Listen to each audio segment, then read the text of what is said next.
하나님 말씀 사도행전 9장 20절부터 25절까지 말씀 우리 한 절씩 교독하겠습니다. 즉시로 각 회당에서 예수가 하나님의 아들이심을 전파하니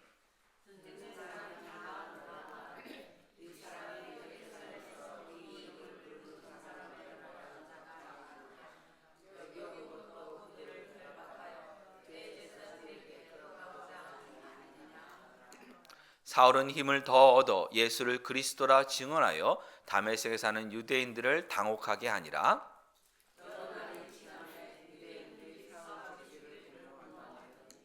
그 계교가 사울에게 알려지니라. 그들이 그를 죽이려고 밤낮으로 성문까지 지키거늘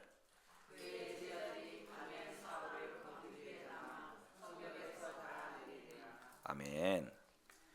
그리스도인들이 하지 말아야 할 말 가운데 사람은 변하지 않는다는 말이 있다고 말씀드렸습니다. 드린 적이 있습니다. 정말 사람이 변하는 것이 매우 어려운 일입니다만 하나님은 우리를 변화시키시고 새롭게 하시는 분이시기에 사람이 변하지 않는다고 장담하듯이 그리스도인들이 말해서는 안 됩니다. 무엇보다도 그리스도인이다, 예수를 믿는다고 하는 것은 우리가 하나님 앞에 회개했다는 것이 전제가 됩니다. 회개가 무엇입니까? 우리 인생의 방향과 목적이 180도 뒤바뀌는 것을 의미합니다. 우리는 원래 하나님의 하나님 되심을 인정하지 않았습니다. 하나님의 하나님 되심이라는 게 무슨 뜻이냐면 하나님의 존재를 인정한다, 인정하지 않는다를 넘어서서 그 하나님이 바로 이 성경이 우리에게 알려주고 있는 창조주 하나님이시며 사랑과 은혜와 공의의 하나님이심을 지금 아느냐, 믿느냐는 것입니다. 하나님이 창조주 하나님이심을 인정하는 것이 하나님의 하나님 되심을 인정하는 것인데, 하나님이 창조주시라면 저와 여러분을 만드시고 온 우주 만물을 목적을 가지고 만드셨다면 우리는 하나님의 그 목적에 맞는 삶을 살아가야만 합니다. 근데 하나님의 창조 되심을 인정하지 않았기 때문에 우리는 내 마음대로 살고 내 뜻대로 사는 죄인들이었습니다. 어떤 분들은 적극적으로 하나님이 어디 계시냐며 하나님을 대적하기도 했습니다. 어떤 분들은 소극적으로 어떤 초월적인 어떤 신이라는 존재는 내가 인정하겠지만 그분이 성경이 말씀하고 있는 대로 어떤 분이신지, 그 하나님이신지는 나는 인정하지 않기도 했습니다. 결국 우리 모두는 소극적이든 적극적이든 하나님의 하나님 되심을 인정하지 않는 죄를 지었습니다. 하나님을 인정하지 않는 그 죄로부터 성경이 말씀하시는 하나님께로 돌이키는 것이 바로 회개입니다. 또한 성령 하나님은 지금도 우리 한 사람 한 사람을 계속 변화시키고 계십니다. 그렇기에 그리스도인이 사람이 변하지 않는다는 말을 해서는 안 되는 것입니다. 성경에 나오는 여러 인물 중에 가장 극적으로 바뀐 사람, 그것도 인생의 목적과 방향이 180도로 바뀐 사람의 대표적인 예가 바로 사울입니다. 20절 말씀입니다. 즉시로 각 회당에서 예수가 하나님의 아들이심을 전파하니. 사울이 다메섹에 온 이유가 무엇이었습니까? 다메섹에 있는 여러 회당에서 예수가 하나님의 아들이심을 믿는 그리스도인들을 붙잡아서 예루살렘으로 데려가기 위해서 그가 다메섹으로 왔습니다. 사울의 생각에 어떻게 하나님의 아들이 사람으로 이 땅에 왔다는 그런 말을 할 수가 있느냐? 그리고 그 하나님의 아들이 이 땅에 왔더라도 어떻게 십자가에서 죽을 수가 있느냐? 나는 그것을 믿을 수 없다라고 사울은 생각했을 것입니다. 사울에게 가장 믿기 어려운 것은 십자가에서 그 죽은 예수가 사흘 만에 다시 부활했다는 것입니다. 그리고 이 부활한 예수가 하늘로 올라갔다는 것을 전하는 그리스도인들을 사울은 도저히 용납할 수가 없었습니다. 더군다나 유대인으로 태어나서 율법을 지키거나 유대교에 정식으로 입교해서 율법을 지켜야 하나님의 택하신 백성답게 살 수 있다고 그는 알고 있었고 그렇게 가르치고 있었는데, 예수님을 믿는 사람들은 하나님과의 바른 관계는 율법을 지킨다고 되는 것이 아니라 예수 그리스도를 믿어야만 된다고 가르쳤기 때문에 율법을 무시하고 유대인의 그 자부심을 다 무너뜨리는 말을 하고 있었기 때문에 사울은 그런 유대인들을 가만둘 수가 없었습니다. 아예 이방인이 이렇게 믿고 있었다면 이방인이니까 하나님을 모르고 하나님의 율법을 모르는 사람들이니까 그렇지라며 넘어갈 수 있을 텐데, 동족인 유대인들이, 유대인으로 태어난 사람들이 이렇게 믿고 있다는 것을 사울은 이해할 수 없었습니다. 더 나아가 혼자만 믿으면 되지, 유대인들의 회당에까지 와서 이런 엉터리 이야기를 하는 유대인들을 가만두면 앞으로 이런 헛소리에 넘어가는 유대인들이 더 생겨날 것이고, 유대인의 그 모든 자부심은 결국 나중에는 무너질 것 같은 그런 위기의식도 그는 느꼈을 것입니다. 그래서 사울은 회당 안에서 잘못된 가르침을 주고 있는 예수님 믿는 그 유대인들을 뿌리 뽑겠다는 신념을 가지고 다메섹에 있는 회당들을 방문하러 지금 가고 있었습니다. 근데 그 다메섹에 거의 다 이르렀을 때 예수님께서 사울에게 직접 찾아오셨습니다. 사울이 알고 있는 것은 예수라는 사람이 태어났고 자랐고 십자가에 죽었다는 것은 그도 부인할 수 없는 사실이지만, 예수가 부활했다는 것을 믿지 않았던 사울에게 예수님이 직접 찾아오신 것입니다. 예수님이 부활하신 것이 사실이었습니다. 그런데 부활하신 예수님의 현재 위치가 하늘이었습니다. 하늘에서 나는 예수다라는 소리가 사울에게 들렸기 때문입니다. 하늘에서 예수께서 사울에게 이렇게 말씀하셨기 때문입니다. 예수님이 승천하셔서 하나님 보좌 우편에 계신 살아계신 하나님의 아들이심을 라는 사실이 그에게 지금 드러난 것입니다. 그러면 사울이 그동안 진리로 알고 그 진리를 향하여 나아갔던 모든 삶의 방향이 잘못된 것임을 그때부터 사울은 알게 되었습니다. 사울이 하나님을 위해서 행동했던 그 모든 것들이 오히려 하나님을 대적하는 죄였음을 알게 되었습니다. 이제 사울은 자신의 계획과 행동의 진행 방향에서 정반대 방향으로 돌이킵니다. 오히려 다메섹에 있는 여러 회당들을 찾아다니며 예수가 하나님의 아들이심을 전합니다. 분명히 예수가 하나님의 아들이심을 전하고 있는 사람들을 잡아가려고 회당에 왔는데, 이 목적이 바뀌어서 이제는 그 회당들을 찾아다니며 예수가 하나님의 아들이심을 지금 전하고 있는 것입니다. 너무나도 갑작스러운 변화여서, 그것도 정반대 방향으로의 변화여서 다른 사람들이 이 사울의 변화된 모습을 보고 다 놀랍니다. 듣는 사람이 다 놀라 말하되, 이 사람이 예루살렘에서 이 이름 예수의 이름을 부르는 사람을 멸하려던 자가 아니냐. 여기 이 다메섹에 온 것도 그들을 결박하여 대제사장들에게 끌어가고자 함이 아니냐 하더라고 했어요. 사울이 이렇게 예수님을 전할 때 모든 사람이 다 들으면서 놀랐다고 얘기를 합니다. 회당 안에는 예수님을 믿지 않는 유대인들만 있었던 것 아닙니다. 분명히 사울은 회당에서 예수님 믿는 사람들을 잡아가기 위해서 온 사람입니다. 그 회당에는 분명히 예수를 믿고 있는 유대인들이 분명히 있었습니다. 근데 성경이 얘기합니다. 사울이 예수가 하나님의 아들이라고 전하는 그 소리를 듣는 사람이 그 다음에 뭐예요? 다. 그러면은 이거는 우리에게 무엇을 보여주고 있는 거예요? 예수 믿고 있는 사람들도 사울의 이 변화를 받아들이기 힘들었다는 것을 우리에게 보여주는 것입니다. 왜 그렇습니까? 다메섹에서 회당에서 예수 믿고 있는 이 사람들은 그들이 생각하기에 예수님 믿기 전에 그들의 상태가 사울보다는 괜찮은 사람이었기 때문입니다. 그들은 예수님 직접 모욕하지 않았습니다. 예수님의 일도 방해하지 않았습니다. 예수 믿는 사람들을 찾아다니며 핍박하지도 않았습니다. 그래서 예수님이 그들을 구원해 줄 만한 사람인 겁니다. 예수님을 그렇게 대적하지 않았으니까. 그리고 예수님을 믿을 때도 그 염치는 좀 있는 거예요. 나는 그래도 예수님이 이렇게 핍박하지 않은 사람입니다. 근데 사울은 어떻습니까? 직접적으로 예수 믿는 사람들을 핍박했습니다. 적극적으로 잡아갔습니다. 근데 어떻게 이렇게 갑자기 그 사람이 예수님 믿는다며 예수님을 전할 수 있는지 이해할 수 없었던 것입니다. 어쩌면 그들 가운데는 이렇게 생각하는 사람이 있었을지도 모르겠습니다.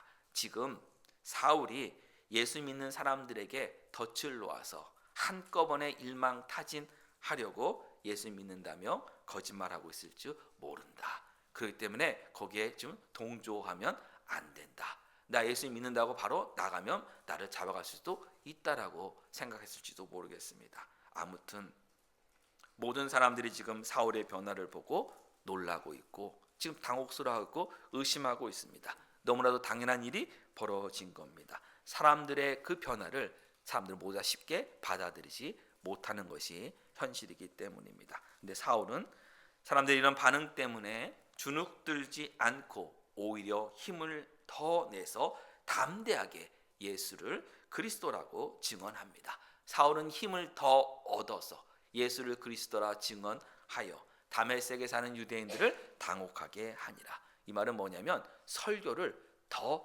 강하게 했다는 말이에요.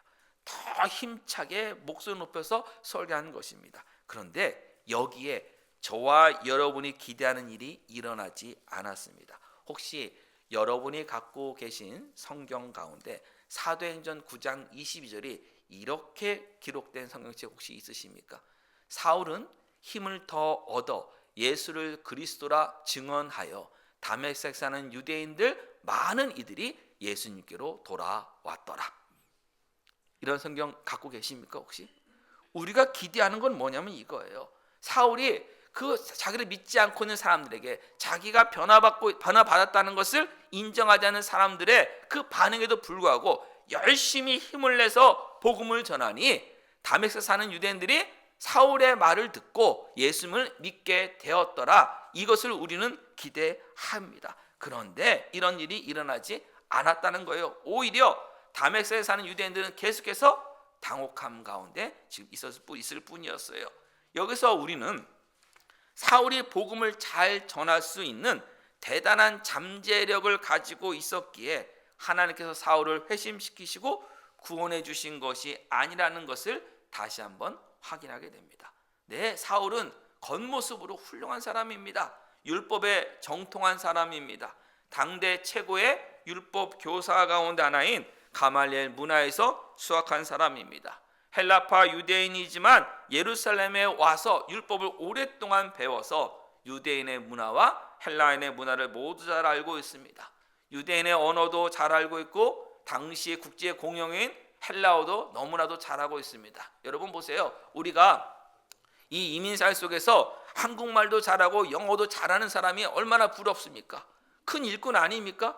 이런 사람이 복음을 전하고 이런 사람이 주의를 해야지 다 생각하는 것이 우리들의 모습 아닙니까? 딱 그 사울이에요. 사울이 이런 실력을 가지고 있기 때문에 하나님께서 이방 선교를 위해서 사울을 부르시고 회심시키시고 예수님 믿게 하셔서 그가 잘하고 있는 헬라어를 통해서 이방인들에게 예수님을 전하게 하셨다고 생각해서는 여러분 절대 안 되는 것입니다. 오히려 우리는 사울이 이런 실력과 열심을 가지고 있지만 하나님이 원하시는 하나님의 일을 할 수 없었다는 것을 우리는 주목해야 합니다. 하나님의 부르심이 없다면, 하나님의 은혜가 그에게 주어지지 않았다면, 성령님께서 사울의 심령을 변화시켜 주시지 않았다면 그도 하나님을 대적하는 자리로만 계속 갈 수밖에 없었습니다. 그래서 다메섹에 있는 예수 믿는 사람들을 잡으러 간 것입니다. 근데 하나님의 은혜의 부르심이 그에게 임하자 그는 그때부터 하나님의 일을 하게 된 것입니다. 사울이 회심한 즉시 자신이 만난 예수님을 전했지만 사람들은 놀란 반응밖에는 보이지 않았습니다. 그들의 사울의 말을 듣고 회개하고 예수 믿겠다고 나오지 않았습니다. 이때 사울 실망하지 않고 오히려 더 힘을 냅니다. 더 강력하게 설교합니다. 복음을 더 힘차게 전합니다. 그런데 그때도 사람들은 담혹한 가운데 남아 있었을 뿐입니다. 그래도 감사한 것은 무엇이냐면 사울은 그의 사역에 원하는 결과가 나오지 않았더라도 실망하지 않고 힘을 내서 복음을 전한 것입니다. 왜 그런 줄 아십니까? 하나님의 은혜에 사로잡혀 있기 때문입니다. 하나님의 은혜에 사로잡혀 있기 때문에 사람들의 반응에 지금 실망하지 않고 힘을 내서 전하는 것입니다. 저와 여러분이 신앙생활하면서 늘 기억해야 될 점이 사역의 결과에 매달리면 안 된다는 사실입니다. 사역의 결과가 우리들이 기대한 만큼 나오든지 기대 이상의 결과가 나오든지 아니면 기대 이하의 결과가 나오든지 우리들이 그 결과에 매달리게 되면 우리는 교만해지거나 낙심하게 됩니다. 우리는 하나님이 우리에게 하나님의 나라의 일을 할 수 있는 기회를 주시고 그 순간을 주셨다는 것에 감사하며 그 순간에 그 기회에 그리스도인으로 살아가면 됩니다. 그 나이키라고 하는 유명한 우리 스포츠 용품 회사가 있습니다. 근데 이 나이키 회사의 대표적인 광고 그 슬로건 중에 하나가 뭐냐면 Just Do It입니다. 예, 왜 달리기 하세요? 그냥 뛰는 거예요. 왜 운동하세요? 예, 그냥 뛰는 거예요. 우리가 하는 것은 그냥 하는 거예요. 이게 우리 삶이 돼야 되는 거예요. 하나님이 우리에게 일을 맡기셨으면 그것이 크던 작던 그냥 하면 되는 거예요. 그게 순종인 거예요. 거기에 어떤 결과는 우리 것이 아닌 거예요. 우리가 기도하다 보면 내가 열심히 주님의 일을 하고 교회를 하는데 왜 사람들은 나를 알아주지 않지? 결과에 매달린 거예요. 결과에 매달린 거예요. 조금 잘하니까 사람들이 와서 와 잘한다고 칭찬해줘요. 기분이 너무 좋아요. 그러다 보면 자기도 모르게 더 큰 일을 하다 보면 나중에 어떻게 돼요? 번아웃 돼요. 교만의 결과는 나중에 번아웃으로 끝나는 경우가 너무 많아요. 우리가 그것은 뭐냐면 사람들이 우리를 뭐라 하든지 말든지 간에 우리는 하나님만 보고 하나님 맡기신 일 묵묵히 감당하면 되는 거예요. 지금 사울이 통해서 우리가 그것을 배워야 되는 거예요. 하나님께서 일하시는 곳에 동참하는 기회를 하나님이 주셨음에 감사하면서 결과를 얻든지 못 얻든지 하나님께서 맡기신 일을 감당하면 되는 것입니다. 우리들의 삶의 현장에서 묵묵히 그리스도인으로 살아가면 되는 것입니다. 사울이 힘을 내서 설교했지만 여전히 사람들은 당혹해하고 있었습니다. 그래도 사울은 실망하며 하나님 이렇게 저를 사용하실 바에야 뭐하러 저를 부르셨습니까? 이런 말하지 않았습니다. 그저 복음을 더 전할 뿐이었습니다. 그러는 중에 이 3절 말씀입니다. 여러 날이 지나매 시간이 좀 흐른 겁니다. 유대인들이 사울 죽이기를 공모합니다. 예루살렘에 있는 유대인의 회당에서 예수님이 그리스도이심을 전하는 스데반을 논쟁으로 이기지 못하자 스데반을 죽인 사건과 동일한 일이 지금 벌어지고 있는 것이에요. 스데반이 죽는 것이 옳다고 여기며 그 자리에서 순교 현장에서 가장 앞장섰던 사람 중에 하나가 사울인데 그 사울이 지금 스데반의 길을 걷게 된 것입니다. 근데 여러분 여기서 여러 날이라고 하는 그 단어 이것은 며칠이나 몇 달 정도를 의미하지 않습니다. 왜 그런가 하면 대부분의 신학자들은 사도행전 22장과 23장 사이에 최대 3년여 가까운 시간이 흘렀다라고 생각을 합니다. 이렇게 보는 이유는 갈라디아서 1장 17절과 18절 말씀 때문입니다. 갈라디아서 1장 17절 18절 보면 이렇게 말씀합니다. 사울이요 예루살렘으로 가지 아니하고 아라비아로 갔다가 다시 다메섹으로 돌아갔노라. 그 후 3년 만에 내가 게바를 방문하려고 베드로를 만나려고 예루살렘에 올라갔다라고 얘기합니다. 여기에 여러분 시간을 잘 보시는 게 뭐냐면 이 뜻은 뭐냐면 이거예요. 사울이 다메섹 여러 회당에서 예수 믿는 사람들을 잡으러 간 후에 3년 만에 예루살렘으로 돌아온 거예요. 그 사이에 어떤 일이 있었냐면 사울이 회심했고 사울이 아라비아로 갔다가 다시 다메섹에 오고 그 후에 예루살렘에 간 시간 총 기간이 3년 정도 걸렸다는 거예요. 이 전체 시간이요. 그러면 이거는 무엇을 지금 얘기하냐면 열심히 복음을 전하고 있지만 사람들 당혹할 때 그를 하나님께서 지금 아라비아 쪽으로 인도하신 거예요. 그래서 아라비아에 대략 아마도 최소 한 2년 이상 정도는 머물렀을 것이라고 학자들은 다 보고 있습니다.